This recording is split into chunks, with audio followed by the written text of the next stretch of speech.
سارے مومن مسلمان عالم اسلام کے جب اس طریقے سے اللہ کی رسی کو تام لیں گے، قرآن پاک کو تام لیں گے، اور جو انسٹرکشنز، دو تعلیم ہم کو ملتی ہے، اللہ کے رسول کے اسوے کو اپنائیں گے، اللہ کے رسول کی سنتوں کو اپنائیں گے، جیسا کہ اللہ کے رسول وسلم اپنی زندگی کے ذریعے مثالیں دی ہے کہ آپس میں جب ایمان سے کوئی داخل ہوتا تو اس بڑی سے بڑی خطا کو معاف کر دینا، بڑی سے بڑی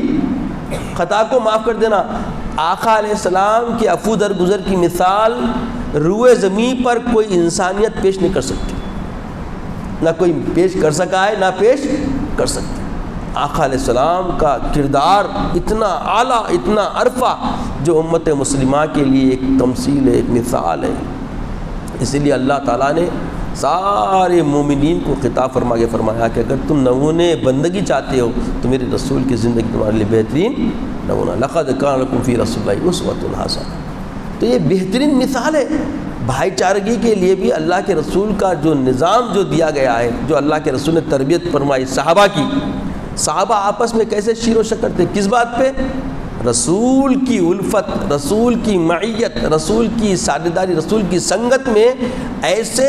تربیت والے ہو گئے کہ قرآن پاک سے ایسی الفت ہو گئی، قرآن کو ایسے انہوں نوش کر لیے، پی لیے کہ ان کے اندر دیکھیے آپ کبھی کوئی عداوت کی فکر نظر نہیں آتی۔ پورے صحابہ میں دیکھیے کہیں پر بھی ایک شائبہ بھی نہیں آ سکتا، کیونکہ وہ ذات محمد رسول اللہ سے ایسے جڑ گئے تھے، ایسے وابستہ ہو گئے تھے جیسا قرآن نے بیان کیا، اور قرآن کے زاویے سے آپس میں ایسے شیر و شکر ہو گئے کہ ان کی قربانیاں آپس میں ایک مثال رکھتی ہے۔ قیامت تک ایسی زندگی کا قرینہ کوئی پیش نہیں کر سکتا۔ اس لیے میرے آقا نے فرمایا کہ میرے صحابہ تاروں کے مانند ہیں، اصحابی کا نجوم، تم کسی ایک کی بھی اقتدا کرو اہتدائی تم ہدایت پا جاؤ گے۔ تو ہدایت کے لیے ہمیں کرنا کیا ہے؟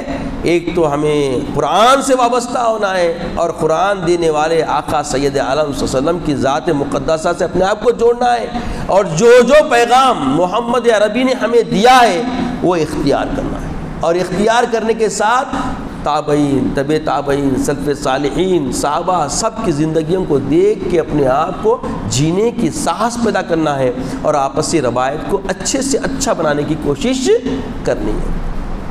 اگرچہ کہ فی الحال جو حالات، احوال ہمارے ارد گرد ہیں ایسے نظر نہیں آتے، مگر جب اس فکر کو جاگیں گے قرآن کے آئینے میں، قرآن کی انسٹرکشنز میں، قرآن کی تعلیمات میں، اللہ کے رسول صلی اللہ علیہ وسلم سے جیسے التفات کر کے صحابہ ایک